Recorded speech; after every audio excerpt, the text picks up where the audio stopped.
The following workshop is presented by National Educational Consultant Dr. Jawanza Kunjufu.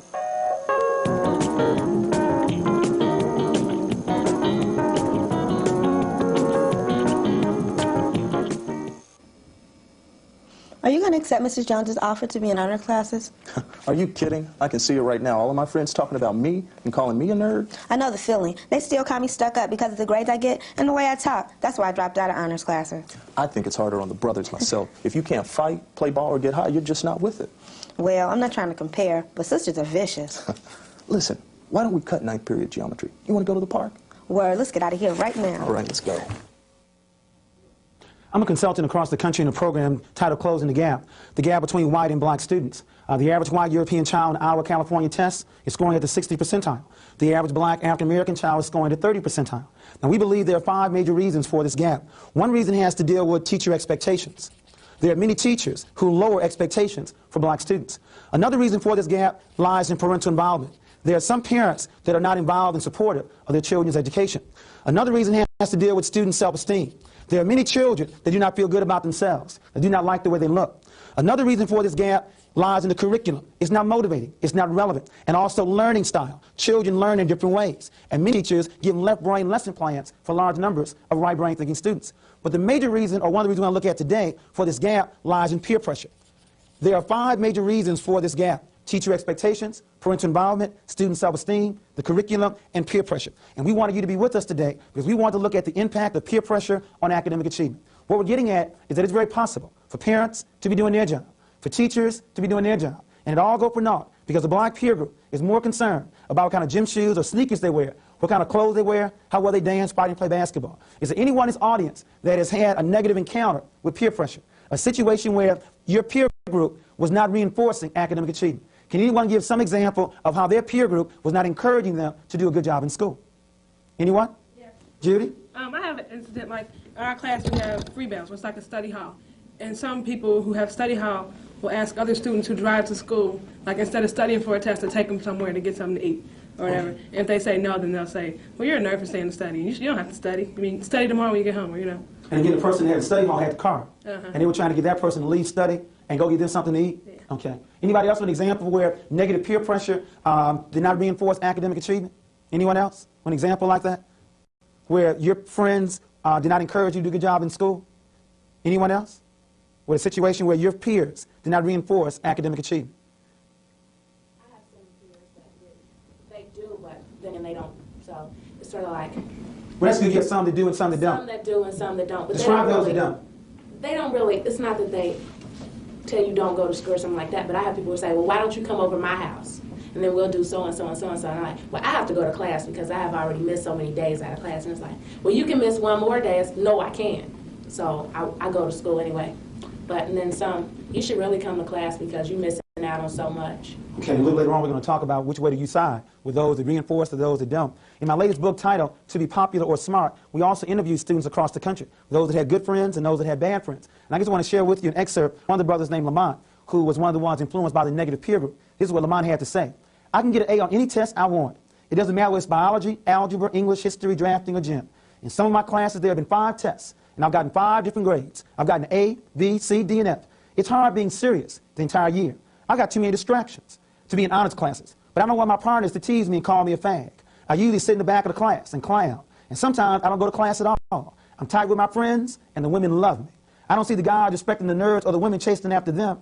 I would like to get A's or B's. It would really get my parents off my back. But I can't be serious for 40 straight weeks. Plus, I'd rather be down with my partners. Has anybody experienced something like that? Where you've got an A, a B, a C, a D, and an F? In other words, you can turn it on when you want to turn it on. You can turn it off when you want to turn it off. But many of us have a real difficult time being serious the entire year, and we have to work on that. I want to look at some questions. I want to ask this group, how do you act white? See, there's a rumor going around Cincinnati. There's a rumor going around that when black youth are doing a good job in school, they get teased. When the brothers are doing a good job in school, they're called a chump or a nerd or a fag. And I've even heard in some cases that when black youth are doing a good job in school, you're acting white. Now that's deep. If being smart is acting white, what does being black mean? I now want to first of all ask this group, how do you act white? And then we'll go into how do you act black? How do you act white? Well, from my experience, experience, a lot of people that I've talked to say that, you know, I may act white or whatever because of the way that I speak, because I don't use a lot of slang a lot of times unless I'm just joking around. And when I want to get something done or be assertive or serious, I speak, you know, proper English. Or it might be the way that you act or the way that you carry yourself. So when you speak proper English, they say you're acting white? Yeah. Okay, and what else are you saying? You're saying when you act a certain kind of way? How do you act a certain way that causes people to call you acting white? You're not like using slang or, you know, walking a certain way or doing certain things that the stereotypical black person would do, then you're acting white. Okay. And remember, if we know what acting white is, we have to also know what acting black is. How do you act black? If acting white is speaking proper English and walking a certain kind of way, how do you act black? Does anyone know how to act black? Okay, anything else? Have you heard that comment that to be smart is to act white? Okay, so when you act black, what does that mean? I mean, if acting smart is acting white, then how does that relate to grades for acting black? Is that right? I guess, yeah. That's what it's saying. If you're smart, you must be white. If you're black, then you must be dumb. Because white people say we don't know anything anyway. Okay. And what is a nerd? Does anybody know what a nerd is? I understand that we don't want to be called a nerd. I mean, that's the worst thing to ever be called. What is a nerd? Who's always in their books, who's always worried about getting their grades and getting A's and has a less social life. Now, would acting like a nerd make you popular with your students, with your friends? Your other nerdy friends, but not the in crowd, not the people who are popular and are worried about how their hair looks or what's happening at the football game. You could the in crowd is into what? The hair, how the hair looks? Social life, and the nerdy people are more into their books and trying to achieve something for themselves. And in most schools, are there more nerds or more people in the in crowd? More people in the in crowd. In the in crowd. Okay, and we need to work on that. I want to now ask, which group, or in terms of Asians, why do Asian Americans do a very good job in school? Why do Asian Americans do a very good job in school? They constantly study. Okay, so they study more. To reinforce your point, Kevin, on the SAT, the average Asian on the SAT is scoring 920, and the average white European student is scoring 908, and the average black African American student is only scoring 700. Now, you gave one reason for this gap, and that is the average Asian studies 12 hours a week. The average white student studies 8 hours a week. And we only study 5 hours a week and watch more TV than anybody else in America. Any other reasons why Asians do a very good job in school? Their parents kind of emphasize schoolwork a lot. Okay, so their parents reinforce academic achievement, and you think that sometimes their parents may reinforce achieving more than African American parents? Okay, don't worry. I know that's not the case with your parents. But let's go on to the second part of the question. Why do African Americans do such a good job in sports? In the NBA, 86% of the NBA basketball starters are black, except in Boston. But only 1% of the engineers and doctors in this country are black. Why is it that black students, black people, do a better job in sports and music than they do in other areas? Is it ability? What is it? They concentrate more on sports and, like, just saying, like, in school, since they were young, their peer pressure influenced them to, you know, go with the in-crowd and sports and dance, so therefore they emphasize that more. So now when they get older, they still emphasize that. Okay, so you're saying the black in-crowd is reinforcing the sports and music, and the Asian in-crowd is reinforcing study? Okay. Yes, Charlotte? You spoke of expectations. If someone expects that you are naturally inclined in this area, that's certainly where you get groomed. Okay. And if someone naturally expects that you are not academically sound, then you will be groomed away from that. So you're saying when adults see our students in the school, and they see an Asian student, they automatically assume this person may be well-versed academically?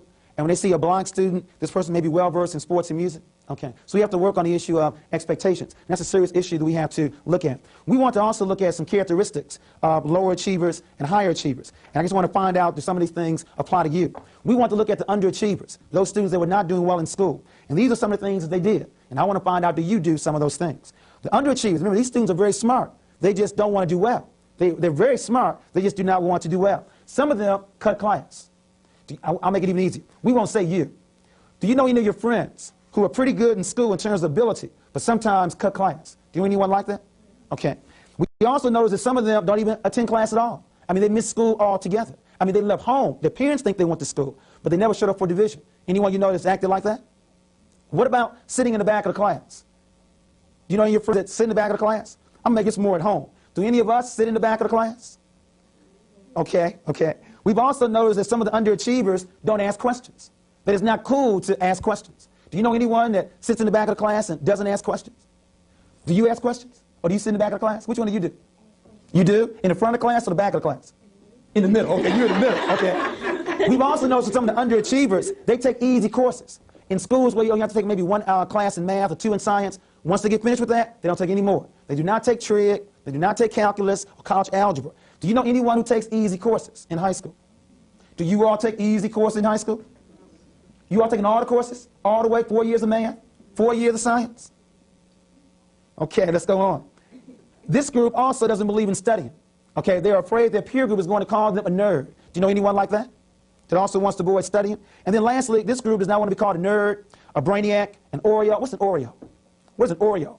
A person who's black on the outside but is white on the inside. Black on the outside but white on the inside. Now elaborate. I mean, how do you do that? You're black, you know, you're black, but on the inside you perceive yourself as being white. You do your work and you hang around a lot of white people and you act white. Okay, and remember this group surely would not want to be called an Oreo. And last but not least, this group does not speak standard English. They would never go to a museum, and they always listen to black music. They don't listen to classical music or anything else. They listen to a certain kind of music. Now that's the underachievers. But we also have some higher achievers. Is there anyone in this audience who's a higher achiever? Higher achiever. They can tell their peer group no. If you can tell your peer group no, raise your hands. Okay, now we will find out right now if you fit into the higher achiever category. Now, this group, though, also wants to be part of the in crowd. In other words, they decided, I'm going to find a way to be smart and still be part of the in crowd. Some of the things they've done is become an athlete. William, as you well know, you can still be a down brother if you can also play basketball. So you're okay if you're on the honor roll. If you also, you can okay in terms of playing basketball if you're also on the honor roll. So you can do both. Or the class clown. Does anyone in the audience know how to be the class clown? You get A's in school, but you tell good jokes. And because you tell good jokes, then you're part of the crowd. Is there anyone in this audience who knows how to be the class clown? Okay, you all tell good jokes? Good jokes, okay. Another one is they're never caught studying in public. They get good grades, but no one never sees them studying. Anybody fall into that category? Well, you study, you fall in that category? So you get good grades, but no one knows how you got them, right? So you study by yourself. Or another one is they're very independent. How many of you are independent? You're strong, you feel good about yourselves, you're independent, very good. Also, some people that have done well in this situation are good fighters. In other words, they're able to tell their peer group, if you don't like what I'm doing, we can go down. Now, your first name in the green is? Right here, you're right. Yeah. Your first name? Ruben. Now, have you noticed that if you can fight, you can also be accepted by your peer group? Because many brothers don't respect how well you can do academically, but they do respect how well you can fight. Is that right? Okay. Some other ones that we heard were the better students, they also tutor the bullies. In other words, you can be accepted by your peer group if you tutor the bullies. And then the last one that we saw was they act raceless. Like you just mentioned about acting like an Oreo. They are black, they are white. They try to walk a fine line in the middle. And it's real hard to look black and then act white, quote unquote, so your black friends don't like you and your white friends don't like you. That's called being raceless. And that's real hard, where your black friends don't like you and your white friends don't like you. And you end up raceless. I know what you're going through. I'm also in this book as well.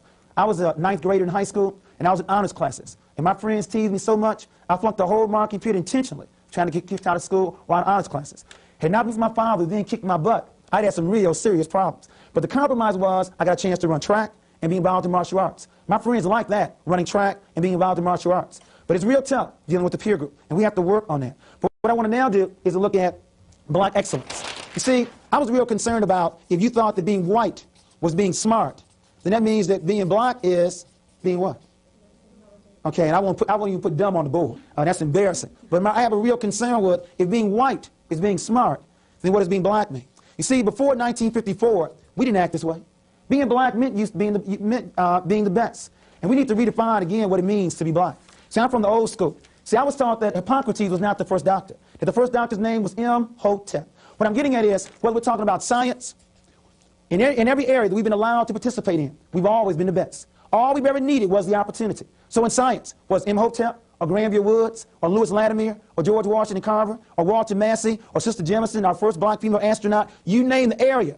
All we've ever needed was the opportunity. We're talking about black excellence, because it used to be being black meant being the best. If it's in business, we have strong men and women there as well. Reginald Lewis, who now owns a large company that he just acquired, or John Johnson at Ebony Magazine, or Ed Gardner at Soft Sheen. All we've ever needed was the opportunity. In writing, can you all name me a very good writer? Rather than me just giving you all the names. Can you name me a black writer that you think is very, very good?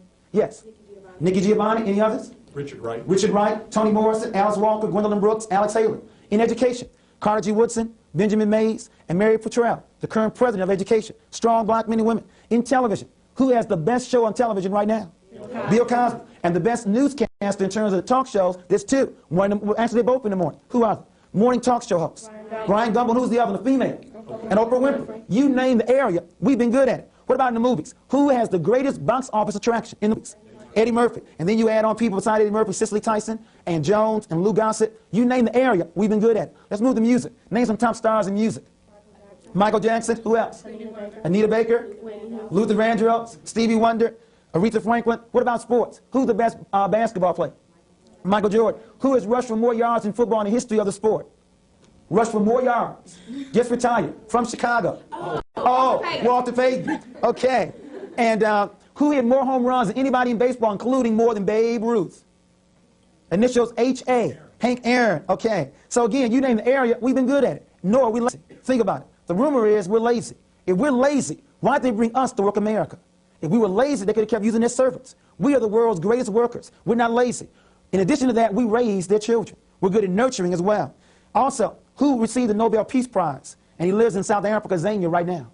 Matter of fact, one is living, one died. The Nobel Peace Prize. One lived in America, one lived in South Africa. One is dead, one is alive. Nobel Peace Prize. The one in America was Martin Luther King. And who's the other one? He lives in South Africa right now. Bishop Tutu. Okay? So again, and also, who received more votes with less money? He didn't win, but he had the best run campaign. Jesse Jackson. What I'm getting at is, whatever the area is, science, business, writing, music, TV, movies, you name the area, all we've ever needed was the opportunity. All we've ever needed was the opportunity. What I want you to understand is, to be black means to be the best. When you go to your schools with white and Asian students, you represent the race. You represent Imhotep. You represent Marcus Garvey. You represent King Akhenaten. You represent Nikki Giovanni. You represent Bill Cosby. To be black means to be the best. And we have to work on this. We have to work on redefining what it means to be black. But, because many of us have this kind of definition, now we have to find ways to deprogram it. We have to deprogram our students right now. See, on a plantation, Abraham Lincoln figured out you have 300 slaves, you have one master. That's a lot of work to watch that many slaves. Why don't you let them go? But don't teach them who they are. Don't give them their story. Notice the word his story. That's all history is. Don't give them their story. Don't make them feel good about themselves. Then you won't have to watch it. They will even say in 1988, 89, 1991, they will even say to be white is to be smart. To be black is to be what? To be dumb. That's what will happen when you brainwash students. So we have to work on this. And so since this happened between 1619 and 1865, what we're going to do in about 5 minutes, we're going to find ways to deprogram our students. We need to deprogram about 200 years of brainwashing. But remember, the first step is you need to know who you are. You are an African-American people. Your history did not begin in 1619. It began 4 million years ago. And when you start talking about good hair and pretty eyes, your hair is good hair, and your eyes are pretty eyes. You are beautiful just the way you are. But let's go on in this deprogramming process. There are only 4 ways to attribute your success and or your failure. When you do well in school or when you do poorly in school, there are only 4 ways to attribute it. You can attribute it to your ability, you can attribute it to effort, you can attribute it to luck, and you can attribute it to the nature of the task. It was either easy or hard. Now understand, students, what we're going through. Anything you do in life, your success or your failure, you will attribute it to either one of these areas, to your ability, to effort, to luck, or the nature of the task. For example, if you think you're good in math, if you got 100 on a math test, you would probably say, I'm good in math, and that's why I got 100. And if you got a 40 on the math test, you would probably say, I didn't study hard enough. You would never question your ability because you believe you're good in math. So if you got 100, you attribute it to your ability. If you got a 40, you probably say, I didn't work hard enough, which means the next time you take a test, you will study harder. But if you feel, I'm not good in math, I'm not good in science, if you got 100 on the test, you would probably say, it was luck. Or you would say, it was easy. And if you got a 40 on the math test, you would probably say, well, I never was good in math. What happens is, when you do not feel good about yourself, you won't work harder the next time because you attribute the bad grade to your ability. I want you to ask yourself in all your subjects, do you attribute your success to the ability, or do you attribute it to luck and how easy the test was? I want you to attribute your success to your ability. And if you do a bad job, if you did not do well on a particular test, attribute it to effort. My sister tried 4 times to pass the CPA exam, and she did not pass. But she never questioned her ability. She always believed she didn't try hard enough. It's a real good feeling when you never give up on yourself, when you always believe in yourself. You see, many of us are afraid to try. We give up because we doubt our ability. It's called the psychology of performance. And I want you from this point on to work on attributing your success to your ability and your failure to effort. I want you to always stay at level 1 and 2. When you're not doing a good job, you always drop down to 3 and 4. Well, I did good on the test because there was luck, or the test was easy. I wish we had time to go around the room and ask you, where do you attribute your success? Where do you attribute your failure? Your success, the ability. Your failure, the effort. Never question your ability. Always believe you didn't work hard enough. Another model we want to give to you is called the box. Those things that are for you and those things that are not for you. See, to be part of the in crowd, a lot of times they put you in boxes. When I went to Illinois State, my friends told me that debate was not for me. They told me that running track was for me. See, I had a track scholarship, and it was blind. I was part of the in crowd to run track. My friends liked that. But when I chose to debate, they said that was not for me. The black students don't do that. I want to now ask this group some questions with regards to what things are for them and what things are not for them. Being a freshman at a black college, is that for you or not for you? Do you envision that, going to a black college? Could that be for you or not for you? What about playing rap music? What about being editor of the yearbook? The winner of a spelling contest? Gangbang? You said for you. Okay, you nod, Jamie. Be honest. Be honest on television. Score 21 or better on ACT. Kind of weak on that. Is that for you or not for you? I mean, do you envision that you could score 21 or 23 on the ACT? See, in order to do anything, you have to see it first. You have to see it before you can be it. Or what about 1200 on the SAT? Is that for you or not for you? What about getting high? Sure, we got a dead audience today. All the nerds are here today. What about being a member of the National Honor Society? Judy? You sure? What about playing basketball? What about getting pregnant? You sure now, aren't you? Not for you? At least not right now, right? What about a D grade point average? You sure? What about driving a taxi when you're 25 years of age? You sure? What about working at McDonald's at 25 years of age? Being an engineer? For you? Okay. What about selling drugs? Hey, big money selling drugs. You sure that's not for you? What about being a teacher? For you? I like the way your eyes sparkle. We need more teachers. We're losing a lot of good black teachers. On welfare? You sure? Owning your own business? Okay, very good group. We have to work on this because what we've noticed is many of the peer group, they want to put you in boxes. Those things that are for you, those things that are not for you. Can you imagine if I had listened to my friends back in 1970 and chosen not to debate, I wouldn't be here today. My public career as a speaker probably began when I became a debater. But my friends said, that's acting white. They thought that running track was acting black. They thought that debating was acting white. We have to really work on this. Those things that are for you, those things that are not for you. And you know what's interesting? There's this theory called a crab theory. A theory that says many of us try to pull somebody down. See, there's only two ways to be somebody. Either uplift yourself, which requires work, or tear somebody else down, which requires talk. What's interesting is the in crowd, they don't pull down the athlete, but they pull down the scholar. See, if they were jealous, they should also be jealous of the athlete too.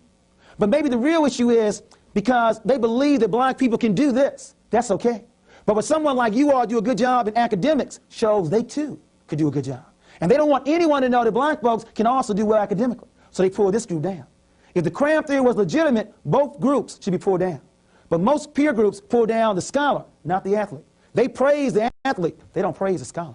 We have to work on that. But let's spread this around. Beyond the issue of students and the issue of deprogramming, I want to also move to the parents. We want to look at some ideas from the parents as well, because many parents also have children that may be affected by peer pressure. First of all, I believe that good parents know who their children's friends are. Secondly, good parents invite their children's friends over to get to know them better. And many times, they program their child's peer group to make sure they run with the right group. My parents made so sure I didn't run into a gang in Chicago. They enrolled me on a track team. I had to run cross country, indoor track, outdoor track. Had me running around a track rather than running around a street. First of all, good parents know who their children's friends are. They invite them over to get to know them better. And third, they program their child's peer group. Are there any parents in the audience that want to share some experiences they've had where their children have also had some encounters with peer pressure? Any comments from the parents?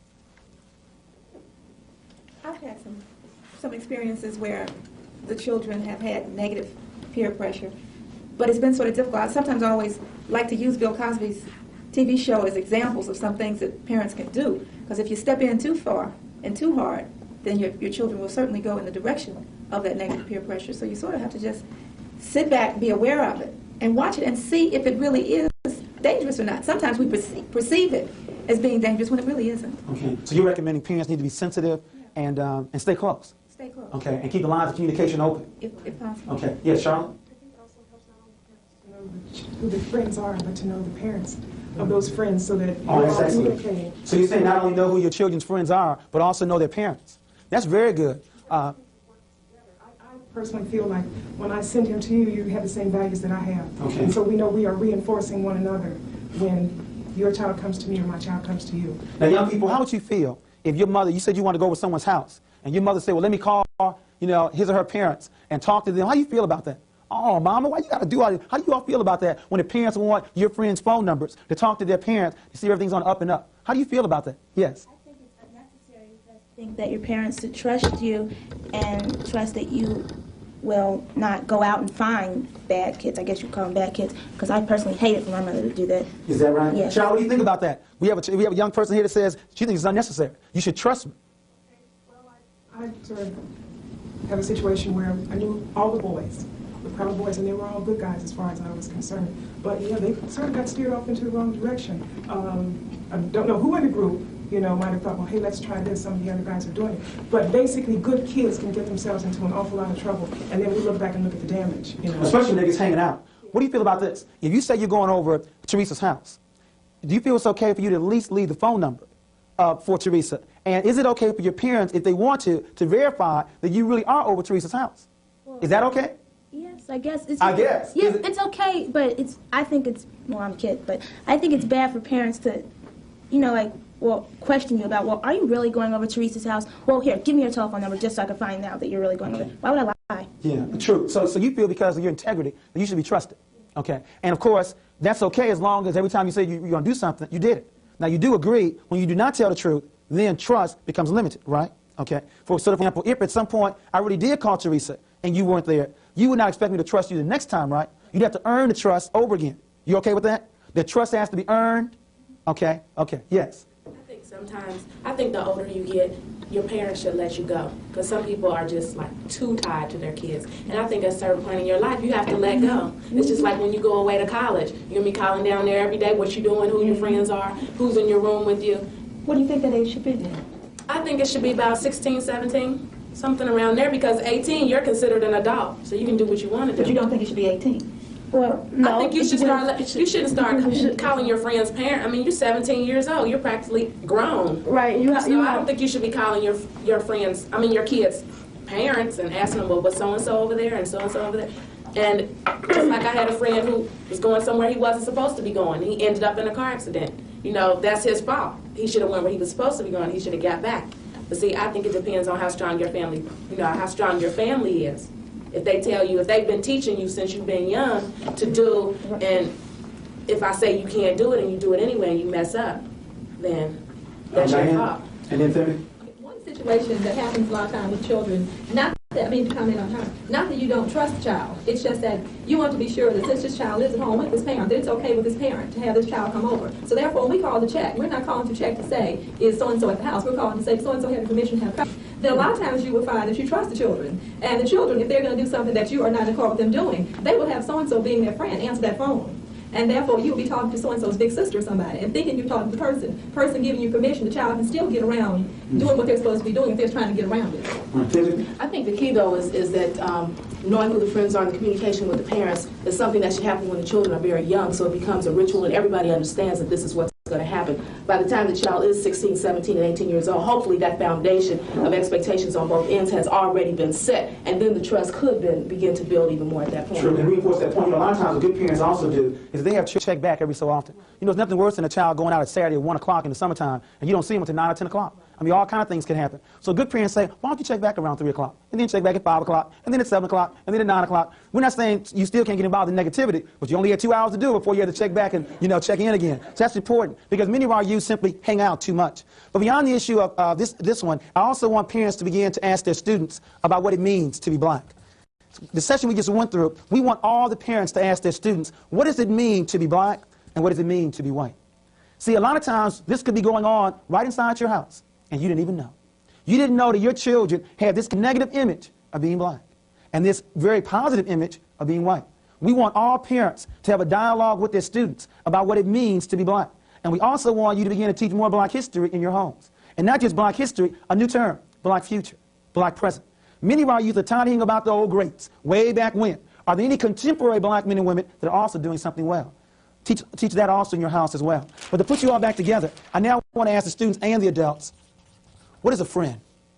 Young people first. What is a friend? Someone who you can rely on and who is trustworthy and who respects you. Okay, so a friend is someone trustworthy and dependable and you can rely on. A true friend. Yes. A true friend. Wait. Now we get these code words, true friend. Okay, I just said friend. You mean you can have some other kind of friends? Yes. Okay, so let's use your vernacular. We have true friends. What other kind of friends can you have? You have acquaintances. Acquaintances, okay. Or you can have just social people that you hang around, you know. So like associates? Right. Okay. Okay. What's an associate, Quayla? Person that you just with when you ain't got nobody else to be with. Okay. So they're not really your friend, but someone you can sort of hang with when there's no one else to hang with? Okay, yeah. A friend is someone who will accept you for who you are and not for what you do, what you wear, or you know, who you hang with. A friend is someone who accepts you no matter if you're not in the in crowd. So you can depend on them, they're reliable, and it's unconditional. Let me ask you this. Would a true friend do something negative to you? Would a true friend encourage you? Not intentionally. Not intentionally. Would a true friend encourage you to do something negative? No. Would a true friend gossip about you? No. I want you to ask yourself, do you really have a friend? Okay. Because some of the people that have steered you some negative directions, they are not your friends. They are not your friends. If you have someone who encouraged you to cut class, is that your friend? If you had someone that wanted you to steal something from a store, is that your friend? I believe some of you have had some people that you really did call your friends, who really did encourage you to cut class. Don't lie to me on television. You've had some friends that you call friends that encourage you to cut class. And I even believe some of you might encourage them to cut class. I won't say this one. Even I think some of us have also been involved in stealing from time to time too. We have some people that say they're friends that encourage us to do this. And you have to watch that. Because they are not your friends. Now I want to ask you, for people that encourage you to do negative, why would you still want to be with them? And if it's harder talking about you, we'll talk about other people. Why do you think some people have people that they call friends who encourage them to do this? They want to be part of the in crowd. They want to be able to fit in. Okay, so typical situation in the in crowd. You have 9 people. You have 5 people that are being negative. You have 3 people being positive. Now it's your vote. Now, you have 5 being negative, 3 being positive. You have to decide which way you're going to go. Many of us, of course, choose to fall in right here because they outnumber this one. Simple majority, party in crowd. Another one I think I hear a lot of times is, those are my parents' rules. Many young people do not like following their parents' rules. Anybody want to testify on that? Just simply break rules because it's their parents' rules. I just want to be me, and whatever they say, I'm going to do the exact opposite. Have you ever known anyone like that? If my parents say yes, I'm going to say no. If they say 10 o'clock, I'm going to say 11 o'clock. Is that you, Quaylee? I'm glad you said I sure didn't want to mention your name, girl. Quaylee, testify. What is it sometimes about, I just don't want to do what they say? What makes you feel good about that sometimes? I don't know, you just don't want to do it because you're sick of hearing it. You sick of hearing it? Yeah. Do you think do you think about whether it's right or wrong? Okay, it's just their rule, right? And you want what, your own? You just want to do what you want to do. You want to do your own, you want to have your own rules? Yeah. Okay. You're going to do that. You're going to do that. Anybody else like that? Judy, testify, girl. I feel like when Carmen was saying, you get to a certain age and you feel, I'm a senior this year. Next year I feel like I'll be in college. And like she said, your parents not going to be there at all times. So it's like, she'll tell you to be here at a certain time, but you feel as though, well, next year nobody's going to be there to tell you, come and have study, do this, do that. So you feel as though you have to learn on your own, you know, because since no one's going to be there to tell you that, you're going to be like, my mom's not here to tell me, so I can go do it on my own. But if you do it now while you're in high school, you'll learn the hard way. I think it's better for you to learn the hard way than somebody telling you. Okay. And I think it's better to learn while you're in high school than when you get into college and it's too late. Now, Judy, you don't mind learning the hard way? See, your parents love it. See, you know what do parents always say to this, to that kind of comment? What do they say? I've been through it before. I know what's going now, on. do you believe they've been through it back in 1920? Go through what you went through. They've been through it, but you have responsibilities, and if they want you not to go through what they have gone through, or they want you to go through what they did go through, then they should be able to say, okay, you can learn from your own mistakes, and you should be able to do this, because when you reach a certain age, you should have more responsibilities upon yourself. So you feel parents are wrong denying you the opportunity to learn the hard way? Right. I mean, like okay, said, they tell you the first time.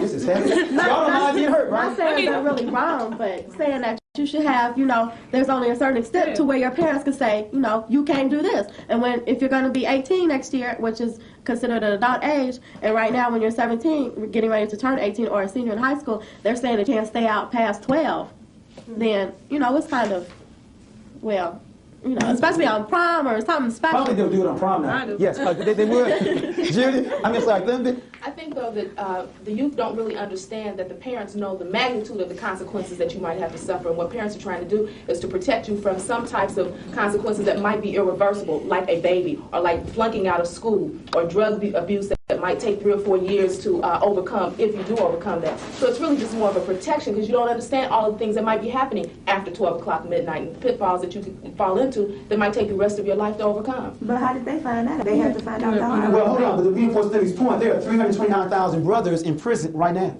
that in many cases were simply hanging out. They were in the wrong place at the wrong time. And many times the police, they don't care who they get. Somebody robs somebody, they just want to find one person that they can just catch very quickly and put them in jail. Debbie's point about teenage pregnancy. Last year, there were 1.2 million white, black, and brown girls that were pregnant. And you all keep saying, but it ain't going to happen to me. Right? It's not going to happen to you? Not this early? And the same thing with dropout. I mean, we have a national dropout rate of 23%. In most large cities, it's 50%. That's not going to happen to you either, right? You all got it all under control. Like Theo, I got it under control. Everything is always under control. Okay, Judy? I mean, we understand the consequences, but, okay, it's like, we've been living with them for 17 years, I feel as though if they enforce their rules, they enforce what's good and bad, and then, you come to a point where it's up to you to decide. I mean, they know it's wrong, it's wrong, but until you find out for yourself. Not saying that you're going to go out and get pregnant, it's just like certain things that your parents should, have enough trust in you that you wouldn't do that. Okay. Because if not, if you're not going to do it with their permission, then, that gives you even more reason to want to go and do it. Because so I think all you all are saying that as you all get older, from 13 to 17, you want to renegotiate the room, and you want more and more rope, right? Okay, you want a regular negotiation. Because all you all are saying, when I go to college, I'm totally free. And so you want a gradual movement to that point. But when you go to college, you're free to a certain extent, but you're always going to call home and say, Mom, I need this, Mom, I need that, can you please help me? But we're just saying that we need, more responsibilities laid on us so that we can understand what they went through or what they did not go through, and maybe that we can get a better perspective on ourselves. Okay, and I agree. Right quick before time runs out, when I went to Illinois State, there were 1,000 black students that went there with me. 4 years later, only 254 graduated. At college, in a dormitory, by themselves, no parents. How come only this few graduated and the rest of them didn't? It wasn't ability. The other group, the other 746, stayed in the cafeteria, stayed in the dormitories room, kept shooting the breeze, playing. They lacked discipline. And so some of us say we want responsibility, but really can't handle it. We have to work on that. But let's go on before time runs out. I want to look at the competition of peer esteem, and that's self-esteem. The only way to win against peer esteem is to have self-esteem. In other words, I believe you make silly mistakes when you have nothing to lose. Why not get high? Why not get pregnant? Why not drop out of school? You have nothing to lose. What is it that you value so much you would not want to lose it? Is it a belief in God? Is it unconditional love from your parents? Is it high expectations from teachers? Is it feeling good about your race? Is it knowing where your talents are? Is it knowing you're going to college, that you have a career down the road? I have studied to say that little girls do not get pregnant when they know they're going to college. See, the real issue is you have to be able to tell your friends no. But you can't tell your friends no if you are not strong.